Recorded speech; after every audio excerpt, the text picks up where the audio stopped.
사람들은 피부 색깔에 따라서 백인종, 또 흑인종, 황인종, 홍인종으로 나눕니다.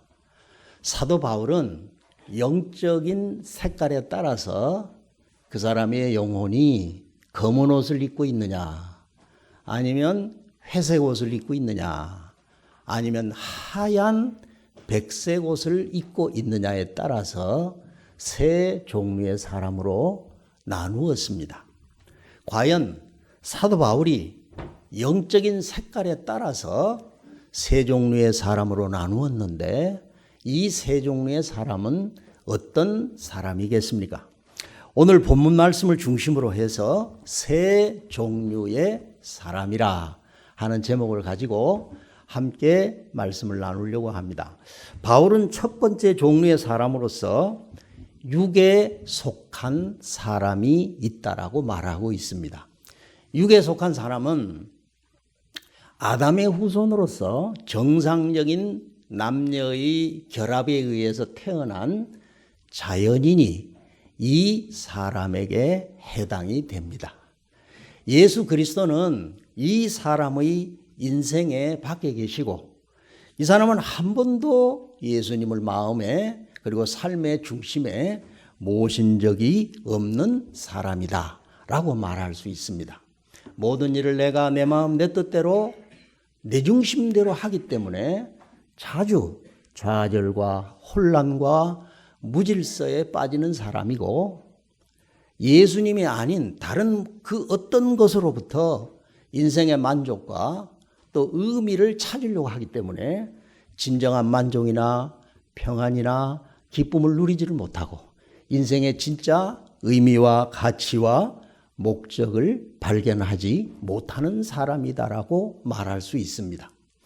눈물의 선지자 에레미야는 에레미야 2장 13절에 의하면 내 백성이 두 가지 악을 행하였는데 하나는 생수의 근원이 되는 나를 버린 것과 스스로 웅덩이를 판 것인데 그 웅덩이는 물을 저축지 못한 터진 웅덩이라고 하였습니다.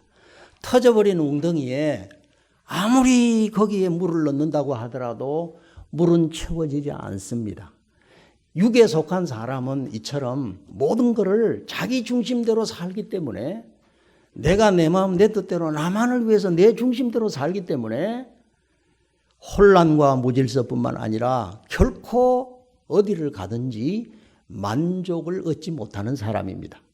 에레미야 2장 19절을 보게 되면 너 속에 나를 경외함이 없는 것이 악이요 고통인 줄 알라 그랬어요. 재물이 있건 없건 권력이 있건 없건 성공했든 실패했건 간에 이 육에 속한 사람의 특징은 고통을 받으며 살아간다라고 이야기할 수 있습니다. 이 육에 속한 사람은 하나님과 단절된 사람입니다. 죄와 허물로 죽은 사람이고 성경은 이 사람을 영적 죽음의 상태에 있는 사람이다. 이렇게 이야기하고 있습니다. 비유하면은 무덤이 있으면은 무덤 속에 시체가 있습니다. 육에 속한 사람의 특징은 육체가 무덤이 되어가지고 그 영혼이 마치 시체와 같이 죽어서 누워있는 사람이 바로 육에 속한 사람이다 라고 이야기할 수 있습니다. 요한계시록 3장 1절 이하에 보면은 예수님께서 사대교회에 보내는 편지 가운데 네가 살았다 하나 죽은 자라 하는 것처럼 영적 죽음의 상태에 있는 사람이 바로 이렇게 육에 속한 사람이다라고 말할 수 있습니다. 또 육에 속한 사람의 특징은 자기 자신을 육으로만 생각을 할지 자신 속에 자기의 주인에 해당이 되는 영혼이 있음을 알지를 못합니다. 집이 있으면은 집 속에 집 주인이 살고 있잖아요. 마찬가지로 육체라는 집 속에 나의 주인인 바로 영혼이 사는데도 불구하고 육에 속한 사람은 자기 자신을 육체로만 알고 있는 거예요. 보이는 세상이 전부인 줄로 압니다. 그래서 자신은 심지어 천국과 지옥이 있는 것을 모르는 거예요. 자기 속에 영혼이 죽은 시체와 같이 있다라고 하는 자체도 인식을 하지 못하는 사람입니다. 예수님은 이 육에 속한 사람에 대해서 요한복음 8장 44절에서 너희는 너희 아비 마귀에게서 났으니 너희 아비의 욕심을 너희도 행하고자 하느니라. 저는 처음부터 살인하는 자요 진리가 그 속에 없으므로 진리에 서지 못하고 거짓을 말할 때마다 제 것으로 말하나니 이는 저가 거짓말장이요 거짓의 아비가 되었음이라 그랬어요. 예수님이 너희는 너희 아비 마귀에서 났다라고 하는 말은 마귀의 본질은 죄입니다.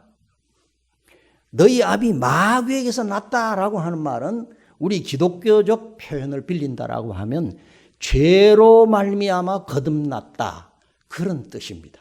그래서 인간은 죄인인 이상 죄의 본질을 가지고 태어나는 영적으로 보면 사단의 자식이라 예수님은 그렇게 말한 거예요.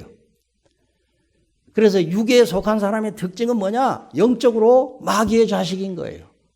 죄로 말미암아 거듭난 사람들인 거예요. 하나님을 전혀 알지 못하고 하나님과 원수가 되어 있는 상태에 있는 사람이다라고 말할 수 있습니다. 그리고 육에 속한 사람은 세상과 육체와 물질과 쾌락만을 추구를 합니다. 남편과 아내와 자식과 사업, 성공 등등의 우상 숭배에 빠져 있는 사람들이다라고 말할 수 있습니다.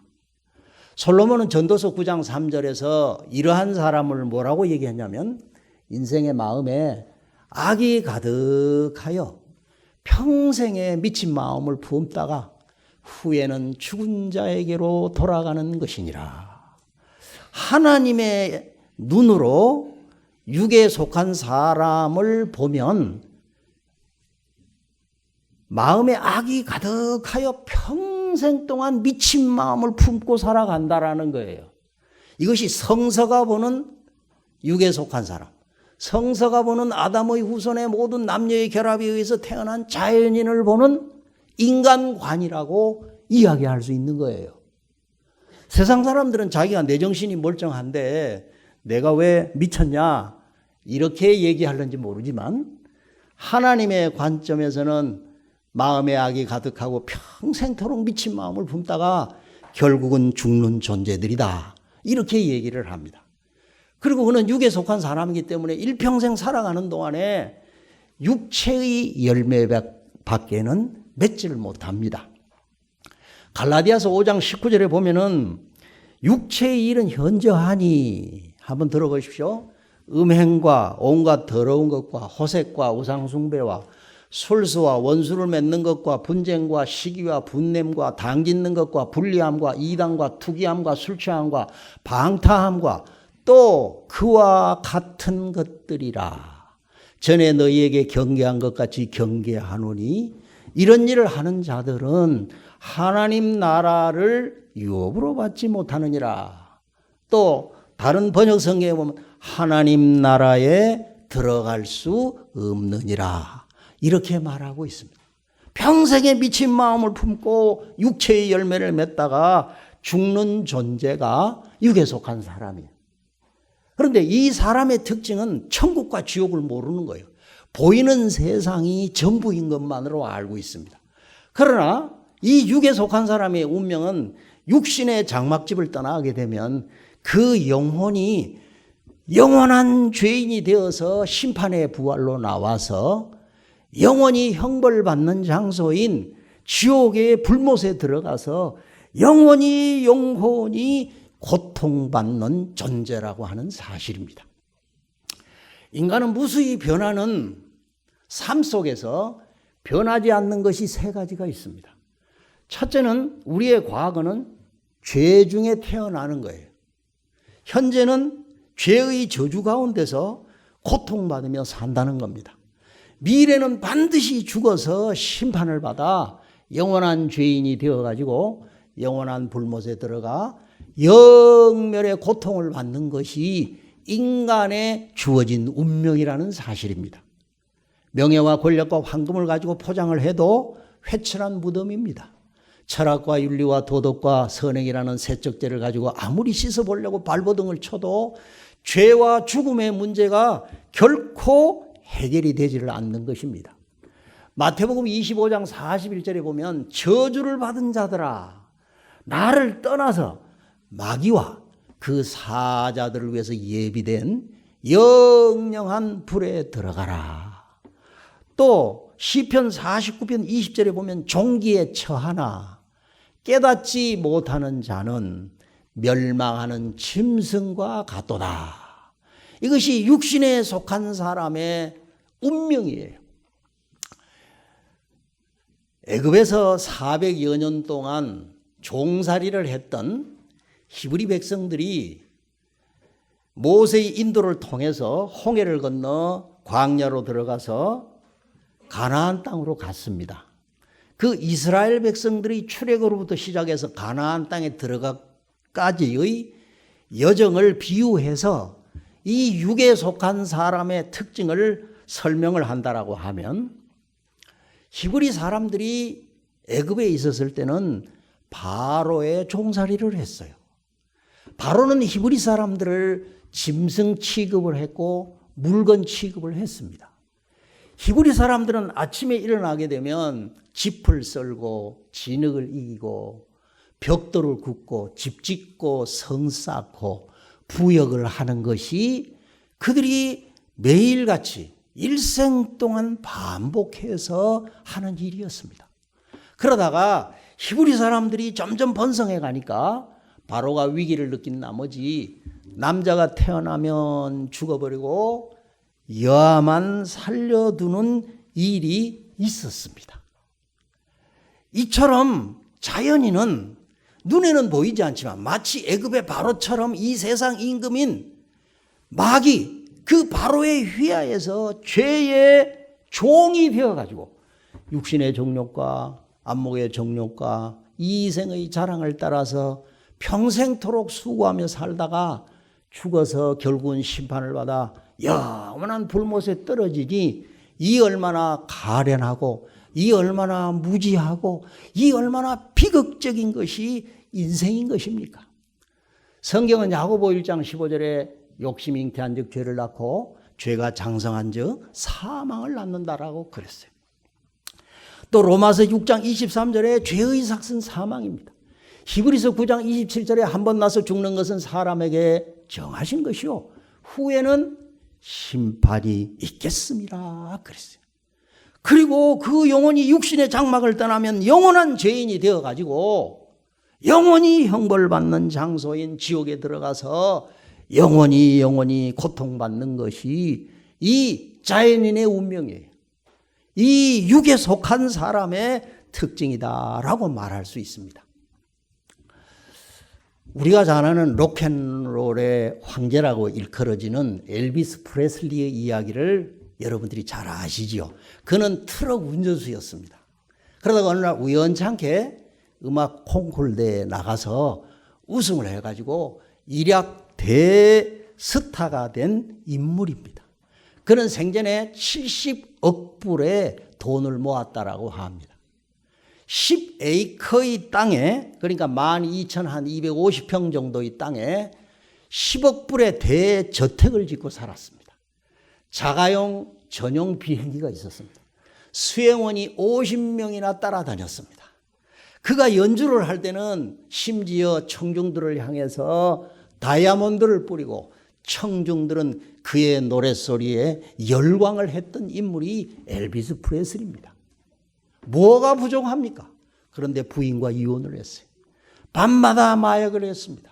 그래서 결국은 심장마비로 그의 나이 46살에 아까운 나이로 세상을 떠나버리고 말았습니다.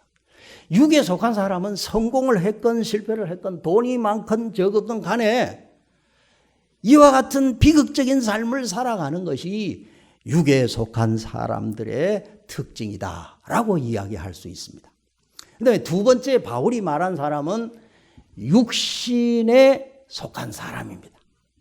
이 육신에 속한 사람은 그리스도를 영접한 사람입니다. 마음의 왕자와 삶의 중심에 예수님이 아닌 다른 것이 자리를 잡고 있는 사람입니다. 예수님은 그 사람의 인생의 가장자리에 밀려나 있는 사람이다 라고 말할 수 있습니다. 예수님을 주여 주여라고 부르지만 실제 예수님이 그 사람의 삶의 주인이 되지 못한 사람이에요. 마음에도 예수님이 실제로 주인이 되지 못한 사람입니다. 이 육에 속한 사람과 육신에 속한 사람을 비교해 보면 육신에 속한 사람은 교회 생활을 하지요.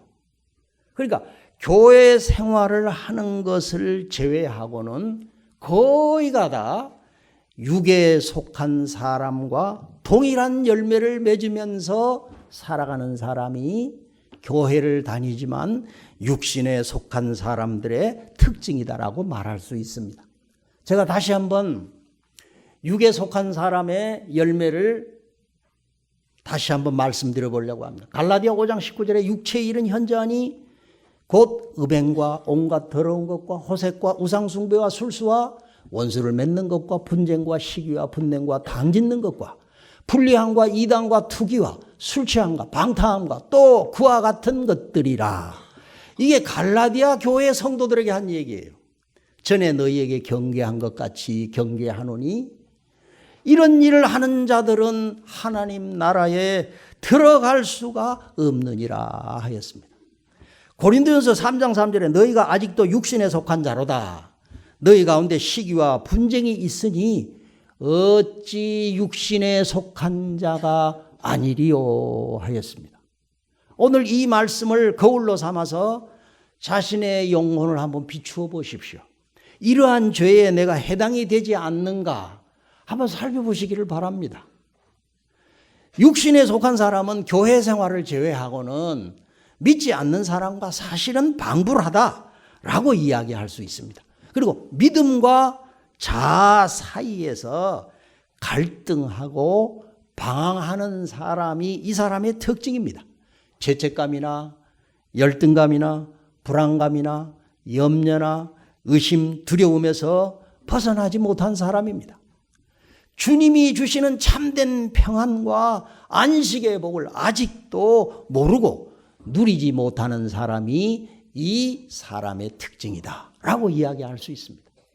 이스라엘 백성들이 출애굽을 해서 가나안 땅에 가기까지의 여정을 비유해서 설명을 하면 바로의 휘하에서 종살이를 하다가 모세의 인도로 홍해를 건넜습니다. 홍해를 건넌 것은 오늘날 우리가 교회 생활을 할 때 세례를 받는 것에 비유할 수 있어요. 홍해를 건너서 광야로 들어갔습니다. 광야에서 하나님께서 모세를 통해서 주신 것이 성막을 주신 거예요. 오늘날 교회라고 말할 수 있습니다. 그 교회를 중심으로 해서 북기둥, 구름기둥 인도를 따라서 가나안 땅에 지금 순례의 길을 걸어가고 있는 거예요. 그런데 여러분, 이스라엘 백성들이 출애굽을 해가지고 광야에 들어갔을 때 20세 이상 전쟁에 나가서 싸울 만한 사람이 60만 3,550명이었습니다. 가데스 바네아라는 곳에 이르러서 12정탐꾼을 선택을 해서 열흘을 기간을 주어서 가나안 땅을 정탐하고 돌아오라고 사명을 주었습니다. 40일 후에 그들이 돌아와서 보고를 하게 됩니다. 잘 알다시피 여호수아와 갈렙을 제외한 나머지 10 정탐꾼과 다른 모든 사람들은 방성대곡을 하고 울었어요. 애굽에 매장지가 없어서 우리를 이곳까지 인도하여 죽게 하느냐. 우리는 우리가 보기에도 스스로 메뚜기 같고 그들은 안악자손이라 키가 크고 장대하더라. 이제 우리는 죽었다 라고 했었을 때 그 보고를 듣는 모든 백성들이 통곡을 하고 부르짖고 울었던 거예요. 그러나 여호수아와 갈렙은 하나님이 우리에게 주신 땅은 실로 아름답고 젖과 꿀이 흐른 땅이다. 올라가서 정복하자. 그들은 우리의 밥이라 그랬어요. 그래서 하나님께서 1일을 1년으로 계산해가지고 40년 동안 광야에서 유리하고 방하게 만드신 거예요. 그래서 만 24세 이상 60만 3,550명이 광야로 들어갔다가 40년이 흐르고 난 다음에 그 60만 3,550명은 광야에서 다 죽었어요. 그리고 60만 1,350명은 그때 40년이 흘렀잖아요. 그 사람들하고 어린이, 노약자, 그리고 여호수아와 갈렙만 가나안 땅에 들어간 거예요. 그러니까 육신에 속한 사람들에게 있어서 유의해야 할 점이 있어요. 교회를 중심으로 해서 우리는 이 광야와 같은 세상에서 신앙생활을 삽니다. 그런데 대다수의 히브리 백성들이 가나안 땅에 못 들어갔다라는 거예요. 일부분만 새롭게 변화를 받은 40년이 지난 동안에 새로 태어나가지고 연단받고 훈련받은 믿음의 사람들만, 그리고 여호수아와 칼렙만 가나안 땅에 들어갔다라는 거예요. 이거는 도대체 우리에게 무엇을 말하는 것입니까? 오늘날 교회를 중심으로 해서 우리 성도들이 다 신앙생활을 한다고 하지만 마지막 영원한 가나안인 천국에 들어가는 사람들은 전부가 될 수가 없다라는 거예요. 그래서 한 번 내가 예수를 믿으면 천국은 자동적으로 들어간다라고 생각하는 건 대단히 위험한 생각이라는 거예요. 그래서 육신에 속한 사람들은 이 세상 교회를 중심으로 하여 광야 생활을 살아갈 때 두렵고 떨림으로 자기의 구원을 이루어 가야 된다라고 하는 사실을 유념해 주시기를 바랍니다. 고린도서 10장 5절에 그러나 저희의 다수를 하나님이 기뻐하지 아니하신 고로 저희가 광야에서 멸망을 받았느니라. 다수를 기뻐하지 않는다라는 거예요. 여호수아와 갈렙을 제외한 나머지 10사람 다수입니다.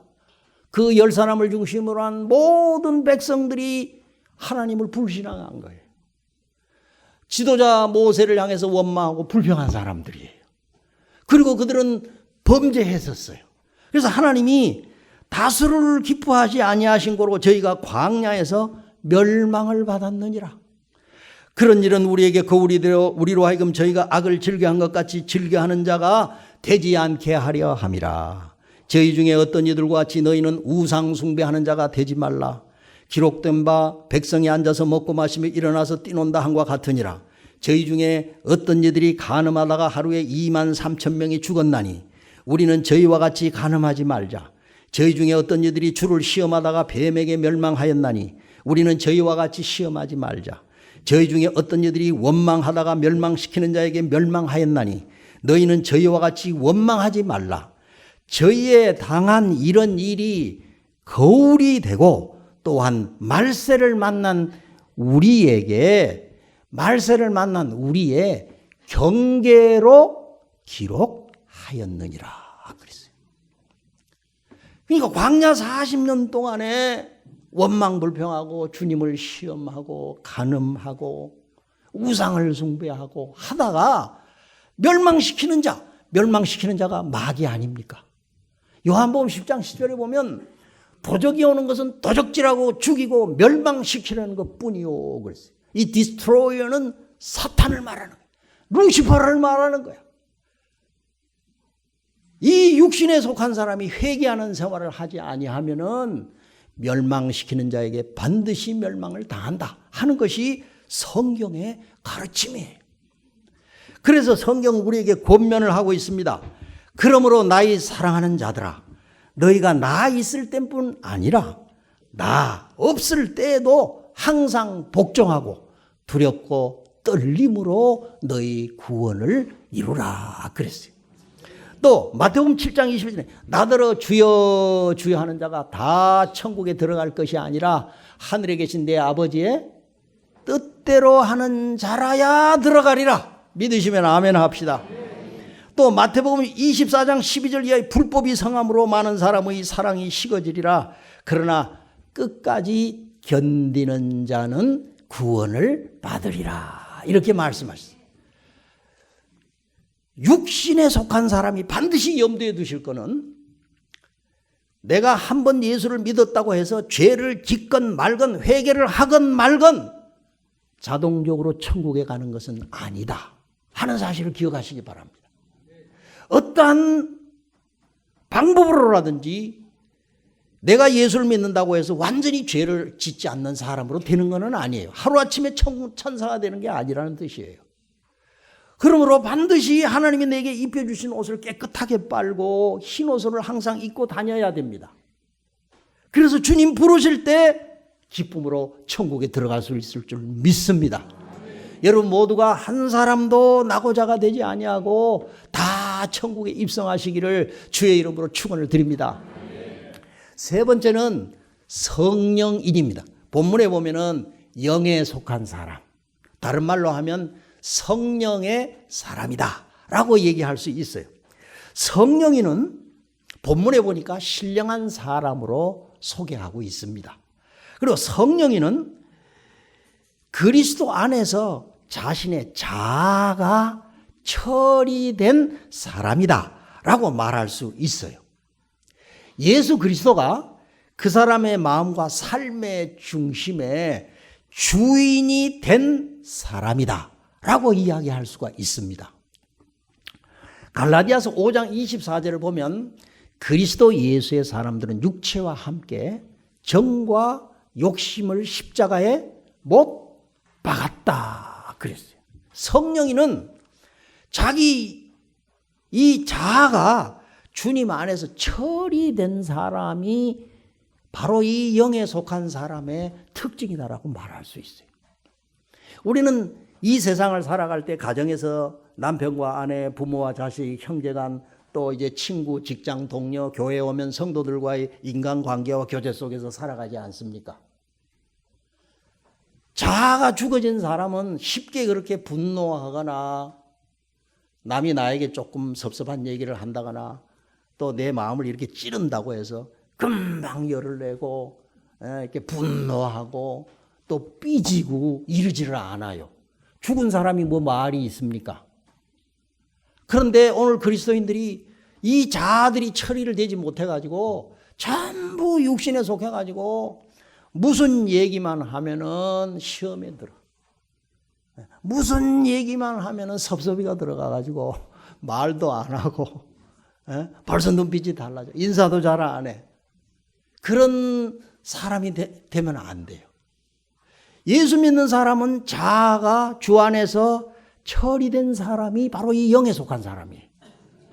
갈라디아 2장 20절에 보면 내가 그리스도와 함께 십자가에 못 박혔나니 그런즉 이제는 내가 사는 것이 아니라 내 안에 그리스도께서 사시는 것이라. 내가 육체 가운데 사는 것은 나를 사랑하사 나를 위하여 자기 몸을 버리신 하나님의 아들을 믿는 믿음으로 말미암아 사는 것이라고 했습니다. 육신에 속한 사람이 예수 그리스도를 구세주로는 믿지만 주님으로는 모시지 못했다라고 하면 성령인은 예수 그리스도가 주인이 된 사람을 말하는 것입니다. 여러분 요한복음 16장 9절에 보면 죄에 대하여라 함은 저희가 나를 믿지 아니하며 그랬어요. 저희가 나를 믿지 않는다는 말은 유대인들이 예수님을 하나님의 아들로 믿지 않는다라는 거예요. 하나님의 아들로 믿지 않는다라는 말은 예수님이 그들의 주님이고 전능자고 하나님이라는 것을 부정한다 그런 뜻이에요. 그러니까 오늘날 죄가 뭐가 죄냐? 내가 내 마음 내 뜻대로 내 중심대로 사는 것을 죄라고 그러는 겁니다. 물론 윤리적으로 도덕적으로 범죄할 때 그걸 죄라고 말하지만 거미와 같은 가장 큰 죄가 무슨 죄냐? 내 중심의 삶을 살아가는 거. 그거를 죄라고 그러는 거예요. 성령인은 자아를 예수님과 함께 처리를 해버리고 예수님이 주인이 된 사람들이에요. 이분은 하루 24시간, 잠자는 시간 뭐 한 7, 8시간 빼고 16시간 뭐 내지 17시간 하루를 살아갈 때 늘 주님을 생각하면서 살아요. 늘 주님을 생각하면서. 그리고 늘 무슨 일을 할 때 주님께 물어봐요. 사람하고 대화를 할 때도 심지어는 속으로 주님께 물어봐요. 어떻게 대답을 해야 할까요? 어떻게 하면 좋겠습니까? 물어보는 거예요. 그러면 주님께서 늘 주님을 생각하고 살기 때문에 주님께서 그 마음속에 하나님 말씀을 해 주십니다. 말씀이 떠올라오게 한다든지 아니면 성령께서 직접 세미한 음성으로 말씀을 하신다든지 주의 뜻을 분별할 수 있는 지혜를 얻도록 해 주신다는 거야. 주님 생각하고 살고 주님과 상의하면서 살고 그 주님의 말씀에 순종하면서 살아가는 사람이 성령인이다. 영에 속한 사람이다. 라고 이야기할 수 있습니다. 로마서 8장 13절에 너희가 육신대로 살면 반드시 죽을 것이로되 영으로서 몸의 행실을 죽이면 살리니 무릇 하나님의 영으로 인도함을 받는 그들은 하나님의 아들이라 그랬어요. 영에는 세 가지가 있습니다. 잘 아시듯이 하나님의 영이 있고 사람 영이 있고 세상 영 또는 마귀 영이 있는 거예요. 하나님의 영은 하나님을 의식하는 영이에요. 주님을 생각하고 주님을 의식하는 영이라 이 말이에요. 여러분이 성령인이 되면은 늘 주님을 의식하고 주님을 생각하면서 살게 되는 거예요. 남하고 얘기할 때도 주님을 의식하면서 대화를 하는. 여러분이 직장에서 일을 할 때도 주님을 의식하고 주님을 생각하면서 삽니다. 그리고 주님의 뜻을 추구하는 거예요. 주님의 뜻이 무엇인가를 항상 추구하며 살아요. 그리고 그 주의 뜻이 이루어지도록 살아요. 그리고 하나님의 일을 생각하고 하나님의 일을 도모하는 사람이 성령인의 특징이라고 말할 수 있어요. 세상 영은요, 글자 그대로, 사람 영은 글자 그대로 사람을 의식하는 영이에요. 사람을 의식하는 영이에요. 사람한테 인정받으려고 그래요. 사람을 기쁘게 하려고 그래요. 사람한테 사랑받으려고 그러는 거예요. 사람한테 그래서 집착을 해요. 부모가 자식에게 지나치게 집착하는 것도요, 세상령에 잡혀서 그러는 거예요. 아내나 남편이나 지나치게 집착을 하나님 마음속에 의식하는 게 없고 오로지 자식, 오로지 남편, 오로지 아내, 오로지 돈 이런 것만 생각하는 건 사람령에 사로잡혀서 그러는 거예요. 그래서 소속감을 가지려고 그러고 안정감을 얻으려고 그러고 상대방한테 인정받으려고 그러고 사랑받으려고 그러고. 그런데 묘한 거는 인간의 영은 그릇으로 지음을 받았다는 거야. 그래서 하나님의 영을 모실 수도 있고 사탄, 세상의 영을 안에다가 들여 열 수도 있다라는 거야. 근데 사람 영의 불행한 점은 대부분의 우리가 교제하는 사람들이 성령 충만한 사람들이 아닙니다. 또 불신자하고 접촉을 합니다. 그 사람을 생각하고 그 사람을 집착을 하고 그 사람한테 인정받으려고 그러고 그 사람한테 집착을 하다 보니까 사람 영을 받아들이는데 그게 그릇이에요. 사람 영을 받아들인과 동시에 그 사람 속에 있는 악한 영이 동시에 들어오게 되는 거예요. 그게 인간의 비극이야. 그래서 사람은 그릇으로 지음 받았어요. 그래서 내 안에 있는 사람 영, 내 안에 있는 이 악한 영들, 세상 영을 다 물리쳐버리고 하나님의 영으로 충만함을 받으시기를 예수 이름으로 축원합니다. 그러면 주님이 의식이 되는 거야. 주님이 의식이 돼요. 하나님을 생각하게 돼요. 자동적으로. 하나님의 뜻이 뭔가를 구하게 돼요. 하나님의 일을 찾게 되는 거예요. 자연적으로 그렇게 되어 있어요. 세상령의 특징은 뭐냐? 세상 안일과 행복과 쾌락을 추구해요. 육신의 정욕, 안목의 정욕, 이생의 자랑을 추구를 합니다. 물질만을 추구하면서 살아가는 것이 세상령의 특징이야. 그리고 세상령의 특징은 뭐냐? 나를 의식하는 영이에요. 한번 따라합시다. 나를 의식하는 영이다. 이사야서 14장 그리고 에스겔서 28장에 보면은 두로라는 왕을 예를 들어가지고 루시퍼, 사탄의 특징을 설명을 했어요. 이걸 보통 우리는 five wills라고 그래요. 5가지 사탄의 의지. Five Satan's will 그렇게 말해요. 사탄의 5가지 의지. 내가 묵별 위에 내가 내 보좌를 이렇게 하나님과 비길이라고 5가지 말, 5가지. 내가가 5번이 나와요. 사탄의 영의 특징이 뭐냐? 항상 나를 의식한다는 거예요. 내가. 가정생활을 해서도 나야. 돈을 벌어도 나야. 자식을 키워도 나야. 교회 일을 해도 내야. 이해가 되십니까? 나를 의식하는 영. 이것이 사탄의 영의 특징. 그게 바로 교만이야. 나. 그래서 사단은 영적으로 나라는 보좌에 의식을 하든지 사탄이 그 나라는 보좌에 앉아가지고 나를 통해서 사탄은 영광을 받고 나를 통해서 사탄의 역사를 이루는 것이 사단의 원리입니다. 깨달으시기를 주의 이름으로 축원합니다. 그래서 바울은 말해서 내가 그리스도와 함께 십자가에 못 박혔다고 그랬잖아요. 이거는 못 박아버리지 않으면 해결이 될 수 없는 것이 나라는 거예요. 이거는 세상의 나요, 정욕의 나요, 죄의 나가 바로 이 나라는 거야. 그러니까 세상령의 특징은 물질과 안일과 행복과 쾌락만을 추구하는 영인데 또 한 가지 특징은 나를 의식하는 영이라는 거야. 뭐이든지 다 나 중심이야. 내가 없으면 교회 일도 내가, 항상 내가가 들어가는 거야. 종기 영광을 하나님께 돌려야 할 텐데 전부 내가 가로채는 거야. 그러니까 교만의 바로 핵심이 나라는 걸 깨달으시길 바랍니다. 이것이 세상령의 특징이야. 근데 성령이는 그 자아를 못 박아버리고 예수님이 마음과 삶 속에 주인이 된 사람이야. 말만 주인이 아니라 명실공히 주인인 거야. 내 마음대로 절대 하지 않아요. 성령을 쫓아 행하라. 그리하면 육체의 욕심을 이루지 아니하리라 그랬어요. 이 사람은 하나님의 사랑과 능력을 계속해서 공급받습니다. 모든 필요를 주님으로부터 체험받는 사람이에요. 요한복음 7장 37절에 명절 끝날 곧 그날에 예수께서 서서 외쳐가라서 누구든지 목마르거든 내게로 와서 마시라. 나를 믿는 자는 성경의 이름과 같이 그 배에서 생수의 강이 흘러나리라 하시니라 그랬어요. 성령인의 특징이야.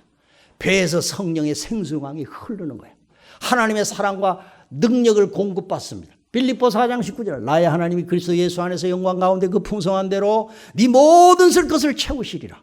하나님이 채워주시는 거예요.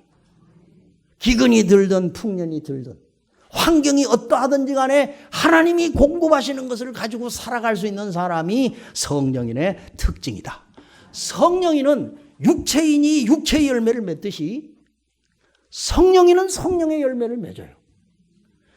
무화과 나무에서는 무화과 열매를 맺습니다. 포도나무에서는 포도나무 열매를 맺게 되어 있는 겁니다. 무화과에서 포도나무가 맺혀지지 않아요. 동시에 포도나무에서 무화과나무 열매가 절대로 맺을 수 없습니다. 그래서 성령인은 성령의 열매를 맺는데 성령의 열매는 내적인 열매와 외적인 열매가 있습니다. 내적인 열매는 갈라디아 5장 22절에 오직 성령의 열매는 사랑과 희락과 화평과 오래 참음과 자비와 양성과 충성과 온유와 절제니 이 같은 것을 금지할 법이 없느니라 그랬어요. 외적인 열매는 전도의 열매. 전도의 열매. 성령이 충만하면 예수님으로 의식이 가득하기 때문에 하나님을 생각하는 마음이 가득하기 때문에 전도가 자연스럽게 이루어지는 거예요. 여러분, 전도가 왜 안 되는 줄 압니까? 나를 의식하니까 창피하게 생각이 드는 거야. 부끄러운 생각이 들잖아요. 나를 의식해서 그러는 거야. 사람령이나 세상령이 너무 차가지고 주님을 의식하고 주님을 생각하면 창피한 마음이 다 사라져요. 그런 생각을 겨를이 없어요. 이건 억지가 아니야. 그러니까 억지로 전도 열매를 못 맺는 거예요. 성령인이 되면 주님만을 의식을 하고 주님만을 생각을 하니까 자연히 그 속에서 나오는 게 예수가 나가는 거예요. 그래서 전도 열매를 맺게 되는 거예요. 그러나 여러분 사람령이나 세상령이 차 있으면은 주님을 의식하지 않지 않습니까? 그러다가 입을 벌려서 복음을 전하려면 뭔가 쭈삣쭈삣하고 부끄럽다 이 말이야. 바로 내 영의 문제인 거예요. 방법에 있는 것이 아니에요. 여러분이 성령이 충만하면 모두가 다 전도의 열매를 맺을 줄 믿습니다. 사도행전 1장 8절에 오직 성령이 너희에게 임하시면 너희가 권능을 받고 예루살렘과 온 유대와 사마리아와 땅끝까지 이르러 내 증인이 되리라 하시니라 그랬어요. 이 권능은 다이나마이트야. 둔나미스. 성령인은 성령의 폭탄을 가지고 다니는 사람이야. 히로시마에 원자탄이 떨어지니까 30만 명이 일순간에 죽었잖아요. 그 핵무기의 위력이 얼마나 대단합니까? 우리는 이 성령의 폭탄을 가지고 사는 사람이야. 그러니까 바울이 가면은 사람들에게 미친 자가 왔다 그랬어요. 저 전염병이 왔다 그랬어요. 전염병.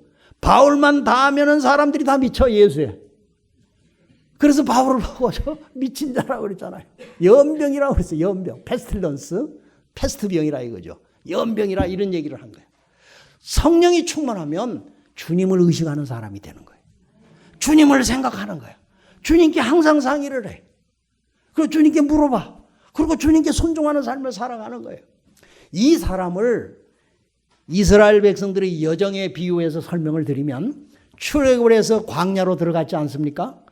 60만 3,550명이 40년이 지난 동안에 다 죽었어요. 어린이와 노약자와 여호수아와 갈렙 그리고 40년 동안 연단받은 60만 1,750명이 가나안 땅에 들어갔습니다. 처음 들어갔을 때 아브라함에게 약속한 가나안 땅을 지파들이 기업으로 받아요. 그리고 거기에서 하나님만을 섬겼다 그랬어. 그것이 성령인의 특징이야. 그러니까 오직 하나님만을 섬기는 사람들이 바로 이 성령인의 특징이다 이렇게 말할 수 있어요.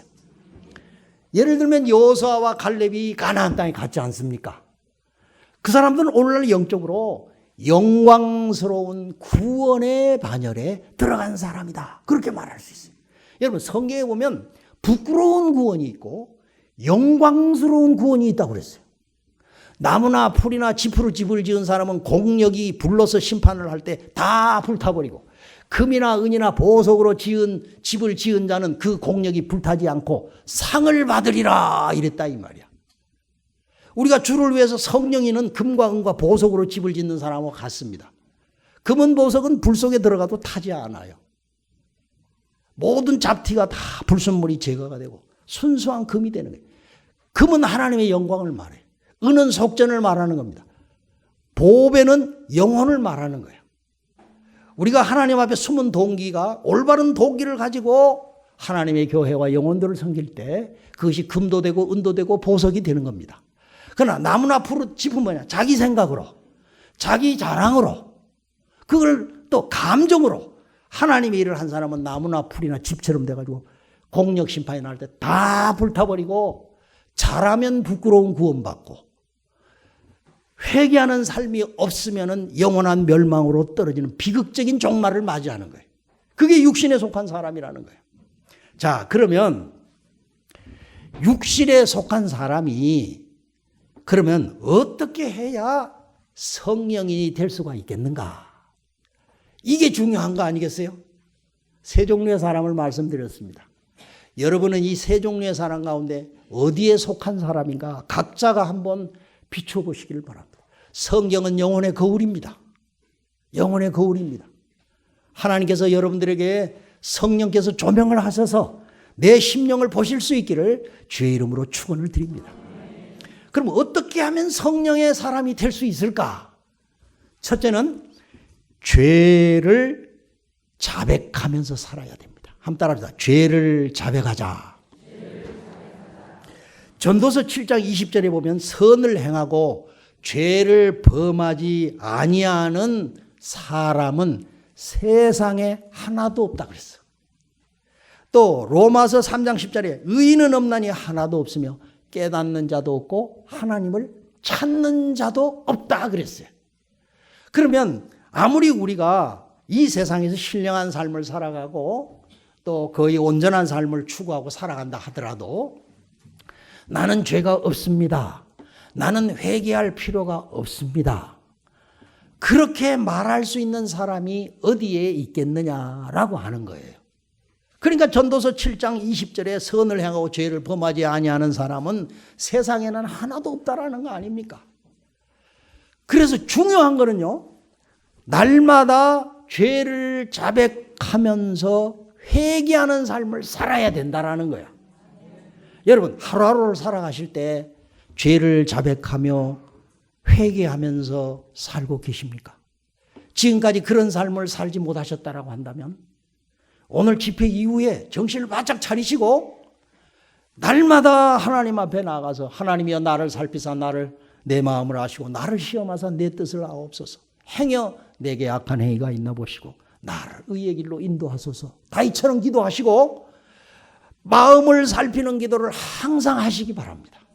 그래서 성령께서 그때 깨닫게 해주시는 죄를 자백하는 삶을 살아야 된다는 거예요. 그러면 내가 미처 생각하지 못한 죄도 함께 씻어주시는 거예요. 여러분 요한일서 1장 9절에 보면 만일 우리가 우리 죄를 자백하면 저는 미쁘시고 의로우사 우리 죄를 사하시고 모든 불의에서 우리를 깨끗하게 하실 것이요 그랬어요. 이 자백이라는 말은 호모로고멘이라는 뜻인데 호모라는 말은 아시잖아요. 함께 같이. 그러니까 호모로고멘이라는 말은 뭐냐? 하나님과 함께 말하다 그런 뜻이야. 그러면 하나님과 함께 말하다라는 뜻이 무엇이냐? 고린도전서 3장 16절에 너희가 하나님의 성전인 것과 하나님의 성령이 너희 안에 거하시는 것을 네가 알지 못하느냐 그랬어요. 우리는 성령을 모신 사람들이야. 그러면 그 성령께서 목사님의 설교를 들으실 때나 아니면 여러분이 성경을 보실 때나 아니면 기도 중에나 아니면 성도들과의 대화 가운데나 아니면 길을 걸어갈 때나 문득문득 하나님께서 죄를 지적해 주시고 깨닫게 해 주실 때가 있어요. 그때 다른 사람한테 죄를 전가하지 말고 아담과 하와처럼 은폐하지 말고 또 합리화하지 말고 호몰로고멘 그렇습니다. 내가 이 죄를 지었습니다. 주여 나의 모든 죄를 용서하여 주시옵소서 라고 기도하셔야 돼요. 만일 우리가 우리 죄를 자백하면 저는 미쁘시고 우리 죄를 사하시고 그랬어요. 여러분이 자백하면 하나님 즉시 용서해 주시는 거 믿으시기 바랍니다. 모든 불의에서 우리를 깨끗하게 해 주신대요. 깨끗하게 한다는 말은 무슨 뜻이냐? 죄를 없이 해버린다 이 말이야. 호적에 빨간 줄이 쳐져 있으면 그 빨간 줄을 말소시켜버린다 이거야. 시편 103 동이 서에서 먼 것과 같이 우리 저가를 멀리 옮기셨대요. 기억도 하지 않는다라는 거야. 하나님은 절대 망각의 능력이 있으신 걸 믿으시기 바랍니다. 사람들처럼 한 번 얘기하고 나서 또 얘기하고 녹음기 틀어놓듯이 또 얘기하고 또 얘기하고 그러죠. 그 심리학적으로는 콜렉트 스탬프라 그러죠. 우뼈수제. 부인하고 남편하고 옛날 다 했던 얘기를 또 사건이 터지면 또 얘기하고 또 얘기하고 그런 적 없으세요? 하나님은 그러신 분이 아니야. 여러분이 일단 한번 회개하면 예수의 피가 빛보다 빠른 속도로 용서하는 걸 꼭 믿으시기 바랍니다. 여러분 예수의 피는요 죄를 용서하는 능력이 있어요. 죄를 없이 하고 깨끗하게 하는 능력이 있음을 믿으시기 바랍니다. 예수의 피는 하나님의 생명을 주시는 능력이 있음을 믿으시기 바랍니다. 예수의 피는 이 하나님의 말씀을 우리에게 이루어 주시는 능력이 있음을 믿으시길 바랍니다. 예수의 피는 저 천국과 하나님의 모든 기업을 우리에게 상속으로 얻게 하는 능력이 있음을 믿으시기 바랍니다. 히브리서 9장 12절 13절에 보면요. 염소와 송아지의 피로 아니하고 오직 자기 피로 영원한 속죄를 드렸느니라.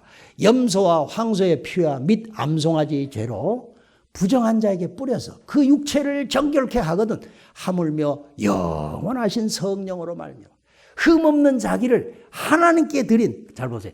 그리스도의 피가 어찌 너희 양심으로 깨끗하게 하고 살아계신 하나님을 섬기게 하지 못하겠느냐. 할렐루야. 주의 피는 우리의 죄를 없애는 능력이 있어요. 여러분 은혜에 가면 송금하다 그러죠. 송금하다. 레미탄스 그러잖아요. 이제 신학교 그 성경책에도 이 깨끗하게 한다, 죄를 없이 한다는 레미턴트라는 단어를 썼어요. 없애버리는 거야. 말소시켜.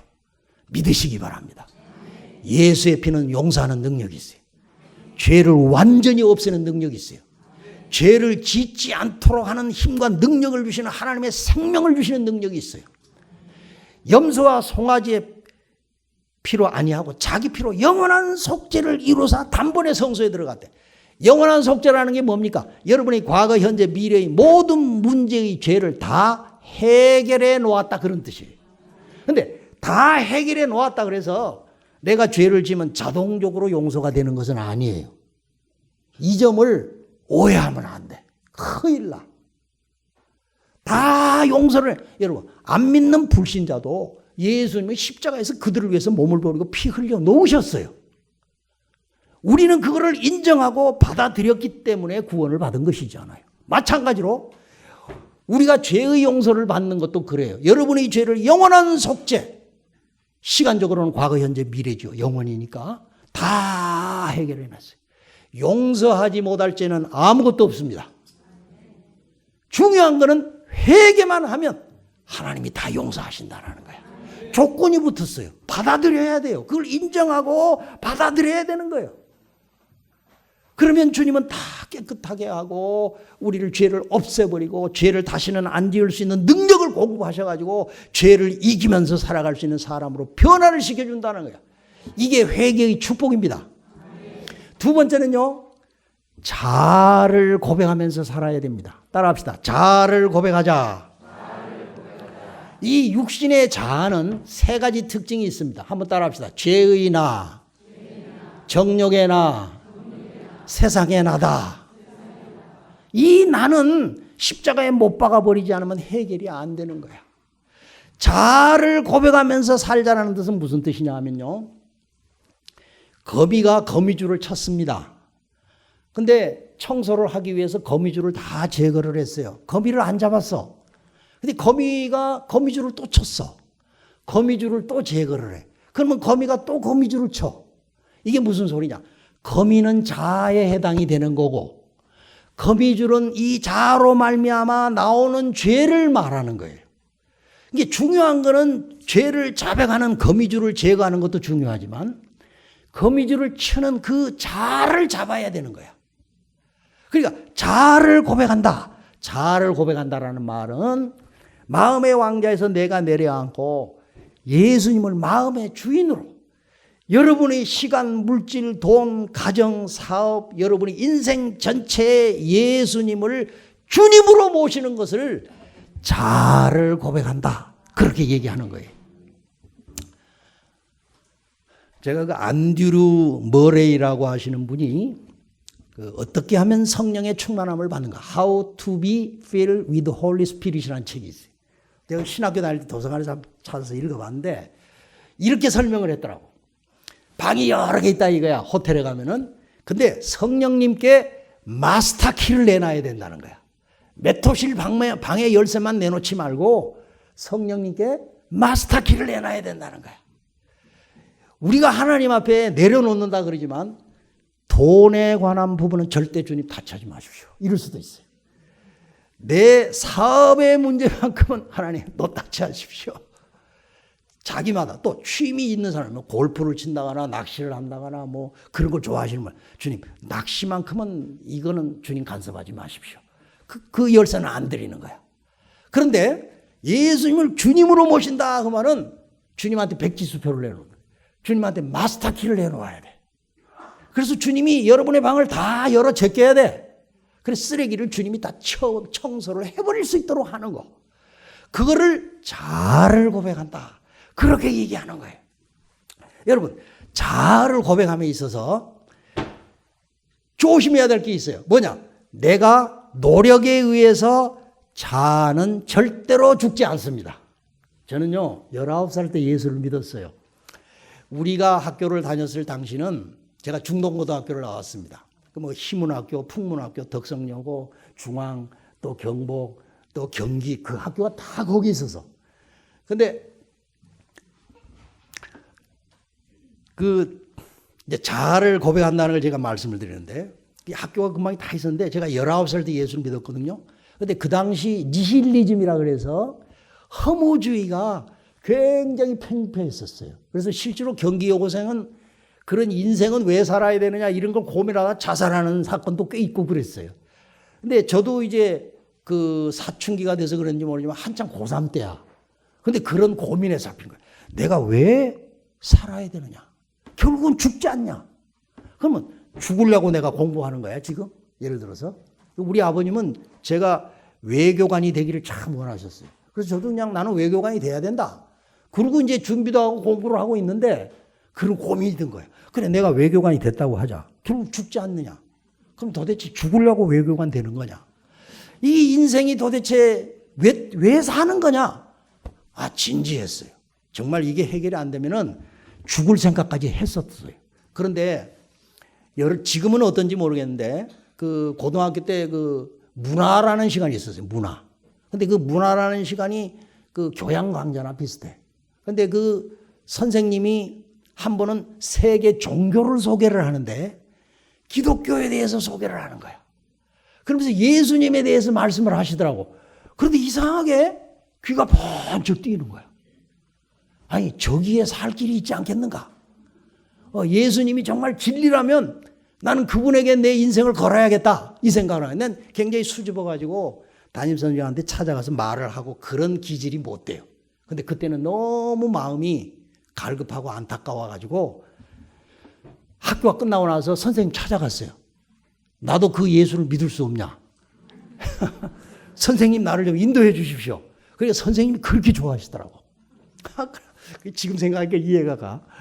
그래가지고 그날이 수요일이었습니다. 제가 종로, 제가 삼청동에서 하숙을 했는데 종로 서점에 가가지고 뉴 테스트먼트, 지금도 생각이 나. 영어로 된 건 뉴 테스트먼트, 한쪽에는 한글이고 한쪽에 영어. 고등학교 다닌다고 그래도 또 영어로 된 성경을 샀지. 그래가지고 수요일 날 그 선생님 따라서 교회를 갔어요. 근데 지금 생각해보니까 그 간 교회가 옛날에 서대문 내거리에 있는 순복교회야. 조용기 전도사님이야. 장가도 가기 전이었어. 그리고 그때는 허스톤이라는 목사님이 거기서 협동 목사님으로 일을 하셨어. 나는 그 허스톤이라는 목사님한테 침례를 받았어요.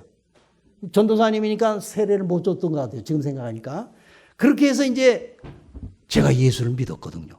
그런데 예수님을 발견하고 나니까 제가 돌아버렸어. 쉽게 말하면 미쳤어.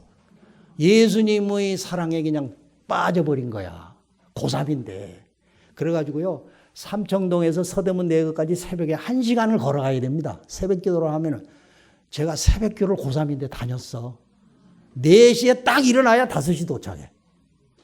부지런히 걸어가가지고 새벽 기도 참여합니다. 죽으라고 기도해요. 그럼 그 앞에 옛날엔 전철이 있어. 전철 타고 경복궁 앞에서 딱 내리거든요. 부지런히 걸어가가지고 이제 밥 먹고 학교 딱 가는 거야. 그런 생활을 계속 하는 거야. 그래가지고 나도 모르게 기도의 줄이 잡힌 거야. 그리고 얼마나 간절히 기도했는지 몰라요. 다른 사람이 다 자기를 기다려. 그러고 기도하는 거예요. 성경을 며칠에 한 번씩 읽었으니까, 예를 들면 그렇게 탐독을 했어요. 그리고 이상한 거는 그때 내가 그게 은혜인 줄 몰랐는데 목사님이 설교를 하면 글자 하나도 안 빼고 그걸 다 암기를 했어요.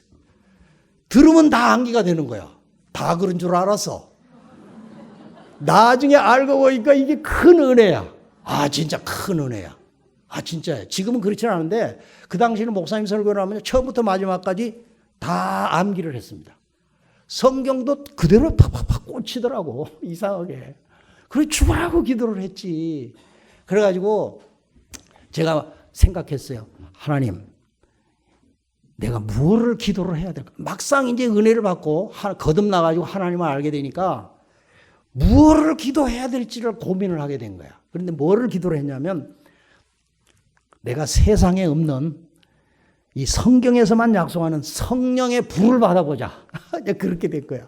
거기 보면 요한은 물로 세례를 베푸으나 너희는 몇 날이 못해 불과 성령으로 세례를 받으라고 그러잖아. 그때는 성경 하도 많이 읽어가지고 성령에 관한 건 전부 빨간 줄로 해놓은 거야. 그걸 다 암기를 해. 기도할 때 그거를 쏟아내놓는 거예요. 이렇게 말씀하셨으니까 주여 이대로 응답해 주십시오. 그게 기도야. 누가 가르쳐주는 사람이 없으니까. 그러고 계속 기도를 했어요. 그랬더니요, 어느 날 새벽 시간이야. 새벽 시간. 제 개인적인, 어쩌다가 개인적인 간증을 제가 좀처럼 안 하는데 좀 하게 됩니다. 갑자기요, 하늘이 활짝 열리더니 불덩어리가 머릿속에 쑥 들어오는 거야. 얼마나 놀랐는지 제가 거기서 쓰러져 버렸어요. 그리고 나는 죄인입니다 하고 그랬어요. 그리고 얼마나 시간이 흘렀는지 모르겠어. 그리고 딱 일어나가지고 눈을 떠보니까요, 세상이 달리 보여. 진짜 달리 보이더라고. 햇볕이 그렇게 주님의 부드러운 손길이야. 그 바람이 얼굴을 스칠 땐 주님이 나를 이렇게 만지시는 것 같아. 그런 하나님의 사랑을 내가 깨달았어요. 그리고 19살 때 예수를 믿었는데 19년 동안 이 좋으신 하나님을 모르고 살다니 얼마나 억울한지 모르겠더라고. 19살이면 나이를 먹었으면 얼마나 먹었어요. 그런데도 지나간 세월이 아깝고 억울하게 느껴지더라니까. 제가 거짓없는 간증이에요. 정말 억울했어. 주님 없는 삶을 내가 이렇게 살았다니. 그리고 너무너무 억울했어요. 그러고 나서 곧장 기도를 했습니다. 주님, 내가 외교관이 되려고 그랬습니다.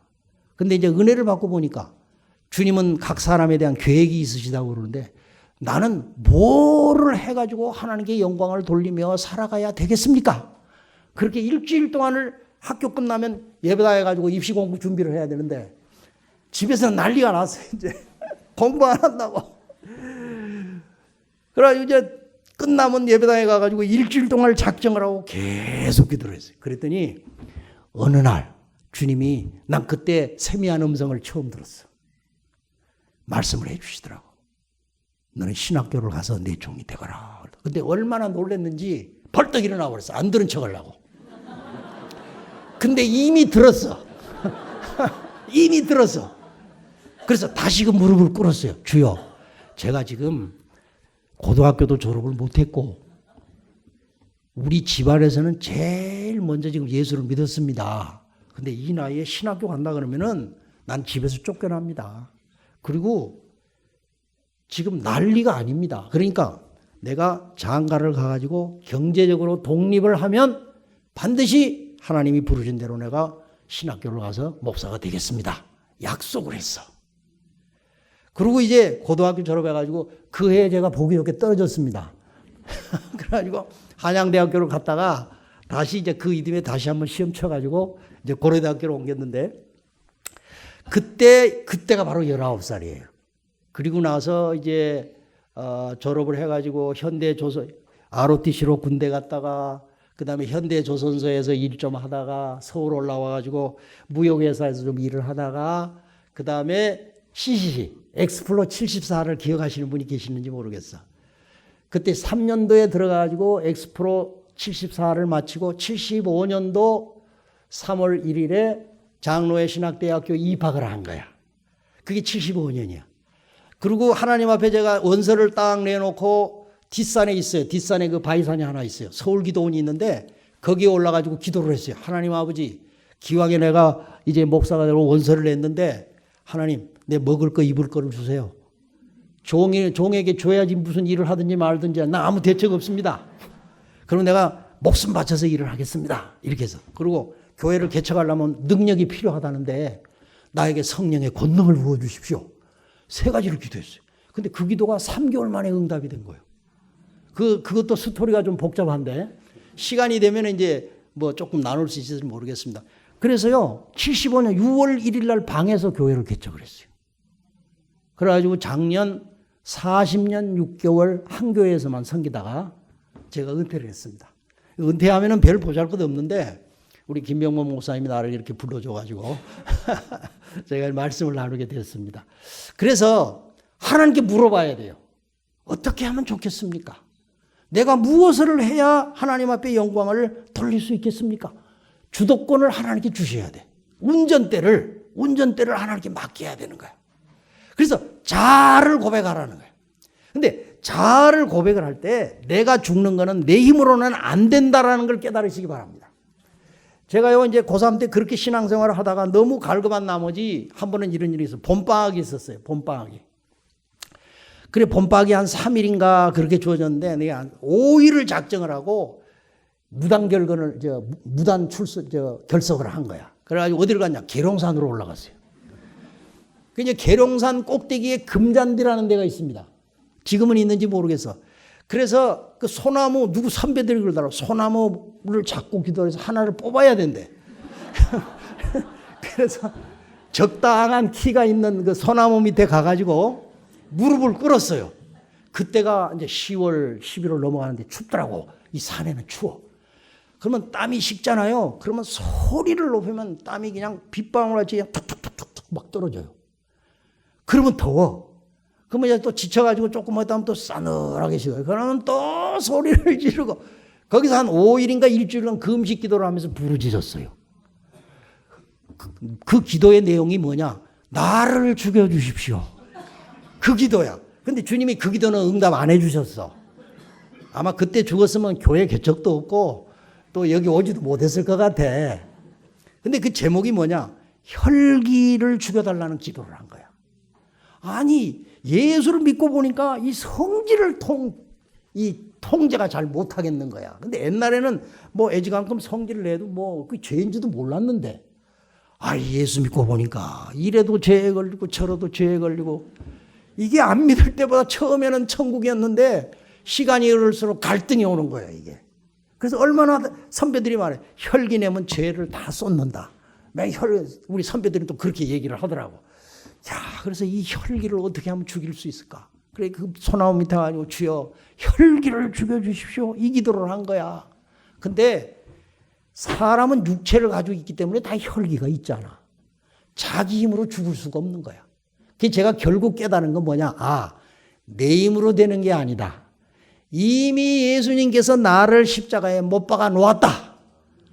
그 사실을 받아들이면 내가 주 안에서 죽는 체험이 이루어지는구나 하는 사실을 깨달았어요. 그러니까 여러분, 갈라디아서 5장 24절에 그리스도 예수의 사람들은 육체와 함께 정과 욕심을 십자가에 못 박았다 그랬잖아요. 내가 못 박는 게 아니야. 갈라디아 2장, 내가 그리스도와 함께 십자가에 못 박혔다. 여러분, 십자가의 사건을 이해를 할 때 두 가지 방법이 있습니다. 하나는 예수님이 내 죄를 위하여 십자가에 못 박혀 피 흘려 죽으시고 나를 의롭다 하시고 3일 만에 부활을 하셨습니다 라고 이해하는 방법과, 다른 하나는 예수님이 십자가에 못 박힐 때 나도 예수 안에서 함께 십자가에 못 박히고 예수님이 부활을 하실 때 나도 하나님의 생명으로 주님과 함께 다시 살아났다, 이렇게 받아들이는 방법이 있는 거예요. 후자를 따라합시다. 동일시의 원리, 역임의 원리, 이걸 딱 암기하십시오. 동일시의 원리, 역임의 원리. 로마서 6장 11절에 보면 죄에 대하여는 죽은 자요 하나님께 대하여는 산 자로 여길지어다 그랬어. 이걸 역임의 원리라고 그래. 그러니까 내가 죽으려고 그러지 말고, 예수님이 십자가에 못 박힐 때 나도 예수 안에서 이미 십자가에 못 박혀 옛사람이 죽은 거야. 믿으시면 아멘 합시다. 그거를 마치 빛을 받아들이듯이, 여러분 깜깜해요. 내가 여기서 불을 켤 수 없어요. 그러나 스위치를 올리면 불이 들어와 버려. 믿음이라는 것은 요한복음 1장 12절에 영접하는 자 곧 그 이름을 믿는 자들에게는 하나님의 자녀가 되는 권세를 주셨다고 그랬어요. 믿는다라는 것은 영접하는 거야. 어둠인 내가 스스로 어둠을 물리칠 수 없어요. 죄인인 내가 스스로 죄의 문제를 해결할 수 없는 거야. 그러니까 하나님의 빛을 받아들이면 그것이 복음이야. 그러니까 내가 예수님 안에서 십자가에 옛사람이 못 박혀 죽어버렸다라는 사실을 받아들이라 이 말이야. 그걸 동일시라 그래요. 예수님 못 박힐 때 나도 못 박혔다. 예수님 부활할 때 나도 그리스도의 생명으로 다시 살아났다.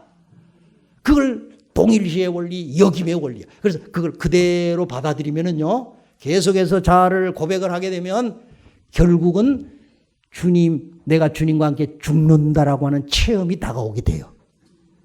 그리고 내 속에 주님이 살아가시는 역사가 일어나게 되는 것입니다. 한번 따라합시다. 기록하였으되 나는 옛사람이 그리스도와 함께 십자가에 못 박혔고 그리스도와 함께 다시 살아났다. 나는 새로운 피조물이다. 나는 하나님의 자녀이다. 이렇게 믿고 시인하면 그게 역임의 원리야. 그럼 그게 그대로 되는 거야. 여러분, 공자 말씀하고 예수님 말씀하고는 차이가 있는 거예요. 사람의 말과 하나님의 말씀은 똑같이 부모를 공경하라고 하는 말씀이지만 무게가 달라. 하나님의 말씀은 믿고 시인하면 능력이 나타나가지고 그대로 돼. 듣기만 해도 그대로 돼요. 그러나 윤리적이고 사람들이 하는 말은 그 사람의 말 정도의 무게밖에는 없는 거야. 그래서 그렇게 안 돼. 교훈은 되지만 나에게 능력이 되지 않는 거예요. 그래서 하나님의 말씀은 하나님인 거예요. 다른 거예요. 그러니까 말씀을 믿고 입으로 시인하기만 해도 그 말씀의 능력이 역사를 해서 여러분이 주님과 함께 죽는 체험이 이루어지게 됩니다. 이제 마지막으로 세 번째는 믿음으로 사셔야 돼. 로마서 1장 17절에 오직 나의 의인은 믿음으로 말미암아 살리라. 그리스도인은 믿음으로 사는 사람이야. 그럼 믿음으로 산다는 게 뭐냐? 세 가지예요. 여러 가지 있겠지만 제가 세 가지로 한번 요약해요. 첫째는 범사에 감사하는 거예요. 범사에 감사하시는 거야. 데살로니가서 5장 16, 17, 18 항상 기뻐하라 쉬지 말고 기도하라. 범사에 감사하라. 이는 그리스도 예수 안에서 너희를 향하신 하나님의 뜻이니라. 이건 명령이야. 범사에 감사하라. 희로애락 간에 성공 실패 간에 형통할 때나 그렇지 못할 때 가나 호흡으로 좋을 때나 좋지 못할 때나 범사에 감사하라는 게 하나님의 명령이에요. 훌륭한 미술 작품이 색깔 하나만 가지고 되는 게 아니잖아요. 여러 가지 색깔이 조합이 돼가지고 아름다운 작품이 나오는 거예요. 우리의 인생도 예수님 안에서 높은 데도 있고 골짜기도 있는 거예요. 비가 올 때도 있고 바람이 불 때도 있는 거예요. 구름이 낄 때도 있는 거예요. 햇볕이 쬐일 때도 있는 거예요. 범사에 감사하게 되면 예수님 안에서 가장 아름다운 걸작품이 나올 줄로 믿습니다. 그래서 범사에 우리는 감사하는 삶을 살으셔야 돼요. 히브리서 13장 15절에 보면 그러므로 우리가 예수로 말미암아 항상 찬미의 제사를 하나님께 드리자. 이는 그 이름을 증거하는 입술의 열매니라고 그랬어요. 찬미의 제사라는 뜻은 뭐냐면요. 성공하고 형통하고 좋을 때만 감사하고 찬양하는 게 아니고 실패하고 어려운 일이 닥치고 내 마음대로 모든 일이 안 되고 역행이 될 때도 하나님께 감사하고 찬양하는 것을 찬미의 제사라 그래요. 찬미의 제사는 그 이름을 증거하는 입술의 열매라는 거야. 우리가 이렇게 찬미의 제사를 드리면 그 이름을 증거하는 거예요. 그 이름을 증거하면 그 이름의 능력이 나오게 되어 있어요. 믿으시기 바랍니다.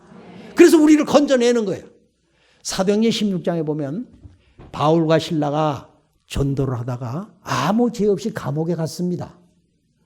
반쯤 되어서 바울과 실라가 기도하고 참여하며 옥터가 움직이고 옥문이 열리고 메었던 창고가 풀어졌어요. 간수들이 칼을 들어 자결을 하려고 그랬어요. 그런데 바울이 두려워하지 말아라 그랬어요. 그러니까 선생들아 우리가 어떻게 해야 구원을 얻으리까? 그 유명한 사도행전 16장 31절 주 예수를 믿으라. 그리하면 네와 네 집이 구원을 얻으리라. 그래서 그 간수와 그 간수의 식구가 다 세례를 받고 구원을 받았지 않습니까? 감옥이 변해서 전도 현장이 된 거예요. 감옥이 변해서 하나님의 임재 현장이 되어버린 거예요. 메었던 찾고 사탄의 권세가 깨져버린 거예요. 그게 뭐냐? 그 이름을 증거하는 입술의 열매야. 이걸 찬미의 제사라 그러는 거예요.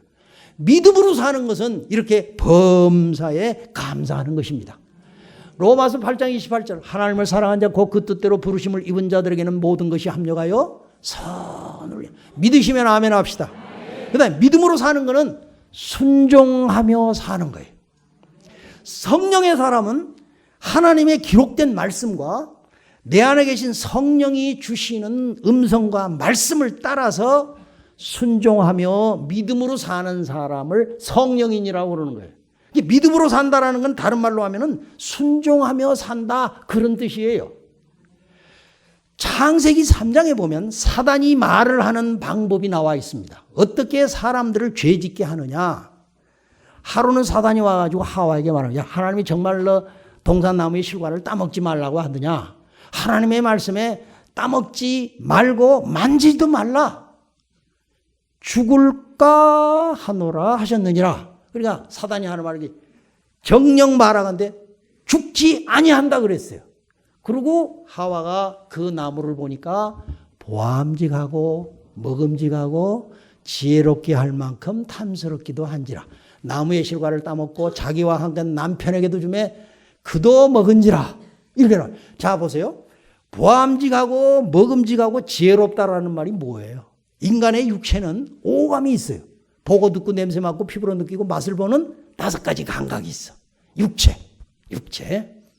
예수 믿는 사람은 육체와 정욕을 십자가에 못 박는다 그랬잖아. 근데 사단은 그 육체 오감을 자극을 해가지고 우리에게 유혹을 하고 속상해 놓아요. 근데 지혜롭게 할 만큼 탐스러워. 이건 인간의 이성을 말하는 거야. 사단은요 항상 인간의 육체의 감각과 이성에 호소를 해가지고 죄를 짓도록 유혹을 합니다. 그러나 하나님은 육체의 오감이나 인간의 이성을 통해서 말씀하시는 게 아니고 영이신 하나님이 영으로 말씀하는 거예요. 그거를 우리의 현재 의식인 마음이 그거를 캐치해서 하나님의 뜻이 뭔가를 분별하는 거예요. 계속 노력을 하다 보면 익숙하게 되죠. 처음에는 그것이 좀 잘 얼른 선명하게 구별이 안 되니까 좀 방황하는 기간도 있기는 하지만 여기에 초점을 맞추어서 늘 자아를 고백하면서 성령을 상의를 하고 그분께 자꾸 물으면서 해나가다가 보면은 자연스럽게 성령님과 대화가 이루어지는 거예요. 그렇게 되시기를 주의 이름으로 축원합니다. 근데 고린도서 2장 9절을 보세요. 하나님이 그 사랑하신 자들 위해 예비하신 것은 눈으로 보지 못하고 귀로 듣지 못하고 사람의 마음으로도 생각지 못하였다는 것과 같다. 하나님의 은혜는 오감을 초월하고 인간의 이성을 초월한 것에 주님의 은혜가 쌓여져 있다라는 거야. 그래서 믿음으로 받기는 그 은혜를 받을 수가 없는 거예요. 근데 사단은 항상 오감이나 인간의 이성을 통해서만, 반면에 성령은 내 영을 통해서 하나님의 말씀을 우리에게 말씀하고 계시는 것입니다. 그래서 성령을 좇아서 살아가는 사람은 이렇게 성령의 생각, 성령의 음성, 기록된 말씀을 순종하며 살아가는 거예요. 마지막으로 기도와 말씀과 삶 속에서 늘 예수님을 찾는 생활을 하셔야 돼요. 그리고 내 안에 주님의 형상이 이루어지는데 신앙의 목표를 두셔야 돼. 여러분 인생의 목표는 천국 들어가는 겁니다. 거기서 조금 더 나가면 다른 사람을 천국으로 인도하는 게 두 번째예요. 내가 천국 가고 다른 사람을 인도하는 거예요. 여러분이 예수 믿고 아무리 물질의 복을 받고 건강의 복을 받고 자식의 복을 받고 이 세상에서 평안하게 산다 할지라도 천국에 가지 못하면 도대체 그게 무슨 의미가 있겠어요? 그렇잖아요? 여러분이 부모에게 아무리 좋은 옷에 맛있는 음식에 좋은 집에다가 정말 부모에게 최대한 공경을 했다 하더라도 여러분의 부모가 지옥에 가버린다면 도대체 무슨 이유가 있냐 이 말이야.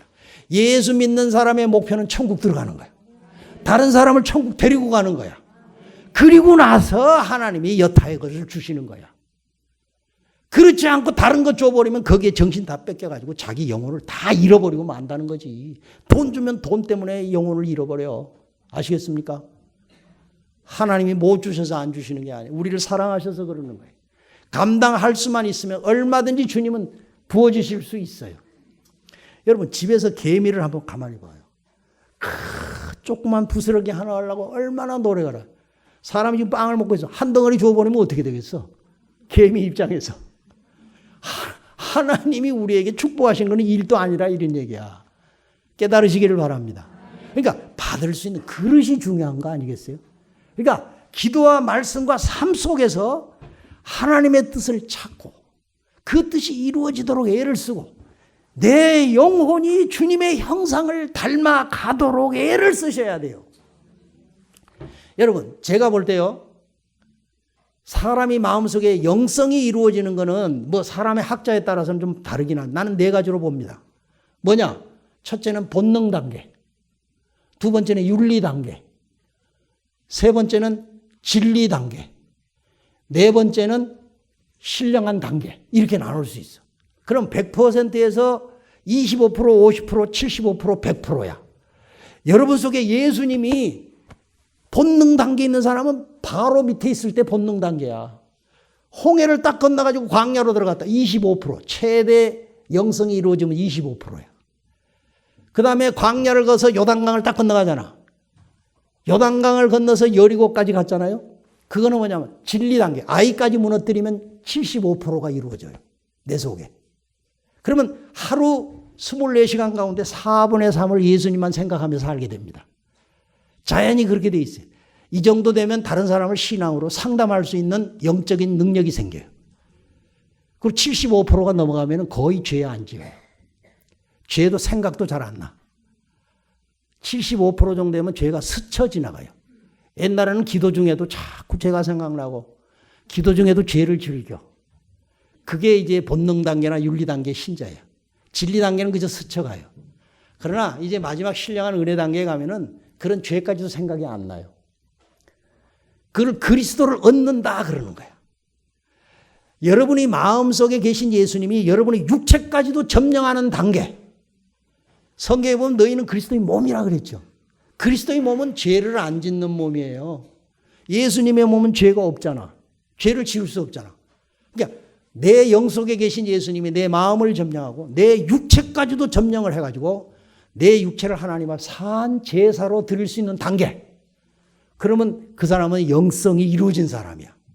적어도 75%는 다 이루어져야 됩니다. 세상 사는 동안에. 그렇게 시간이 많이 걸리지 않아요. 적어도 평신도는 3년만 고생하고 이런 식으로 살면 다 그런 단계로 들어가게 되어 있습니다. 이게 신앙의 목표가 돼야 된다 이 말이야. 이게 목표가 돼야 된단 말이야. 저는 뭐 사실 은퇴를 했습니다마는 한 가지 제가 여러분들에게 거짓 없는 간증이 하나 있어요. 그건 뭐냐? 예수를 믿고 난 다음에는 끊임없이 내 영혼이 하나님을 사모한다라는 거야. 은퇴를 했다고 그래가지고 기도를 뭐 이렇게 안 한다. 그런 게 아니야. 더 간절해져. 더 성경을 보게 되고. 진짜예요. 그거는 내가 하는 게 아니라 속에 계시는 성령께서 그런 끊임없는 마음을 주신다는 거예요. 그러니까 이 영성을 이뤄가고 성령인이 되려면요, 기도와 말씀과 여러분의 삶의 현장 속에서 하나님의 뜻을 찾고 주의 뜻이 이루어지기를 바라고 주님의 형상이 내 속에 이루어지도록 찾는 생활을 끊임없이 하셔야 돼. 이제 됐다. 그거는 아니야. 됐다가 어디가 있어요?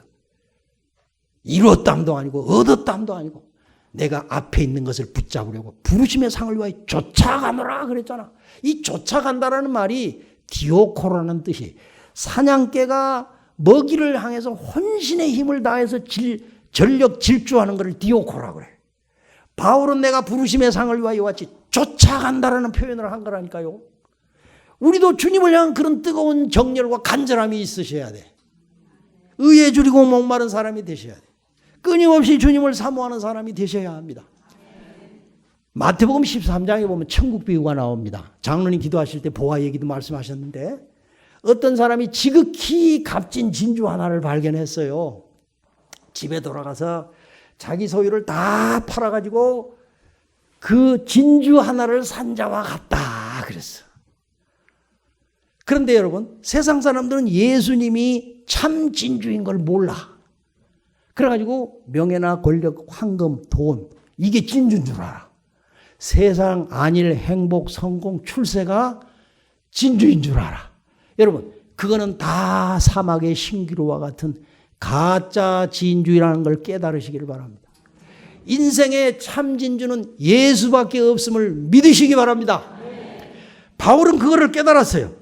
빌립보 3장 7절에 그러나 무엇인지 내게 유익하던 것을 내가 그리스도를 위하여 다 해로 여길 뿐더러 또한 해로 여김은 내 주 그리스도를 아는 지식이 가장 고상함을 인함이라. 내가 그를 위하여 모든 것을 잃어버리고 배설물로 여김은 그리스도를 얻고 그 안에서 발견되려 함이라. 할렐루야. 이 마음이 있어야 돼요. 진실로 성령 안에서 거듭난 사람들은 이런 마음이 다 생기게 되어 있어요. 그런데 육신에 속해가지고 죄를 회개하는 생활도 안 하고 씻는 생활을 안 하니까 때가 끼어가지고 정말 어쩌면 구제불능한 상태까지 갈 수도 있는 거예요. 그러니까 자기의 상황을 정확히 깨닫고 성령인이 되기 위해서는 날마다 죄를 잡아가고 씻는 생활을 해야 됩니다.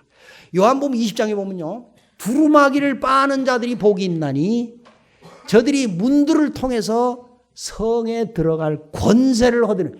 이게 자기의 두루마기를 빠는 사람이 복이 있다라는 거예요. 이번 성의 주제가 흰옷을 입고 다니는 사람. 따라합시다. 흰옷을 입고 다니는 사람. 자기 두루마기를 빨아야 돼. 그래서 흰옷을 입으셔야 돼. 그래야 주님과 동행해요. 그래야 주님 앞에 천국에 골인할 수 있어요.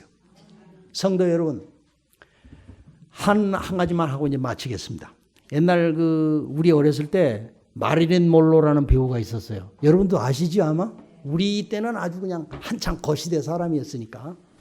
뭐 캐세라로 유명해. 그리고 뭐 케네디 대통령이 마릴린 몰로 노래소리를 듣고 지금 죽어도 여한이 없다. 좀 정신 나간 사나이기는 하죠. 뭐 그걸 여한이 없다고 막 그런 정도로 칭찬하고 그랬잖아요. 아까 육칠파 배우로 굉장히 유명했죠. 그분이 유서에 이런 글을 남겼어요.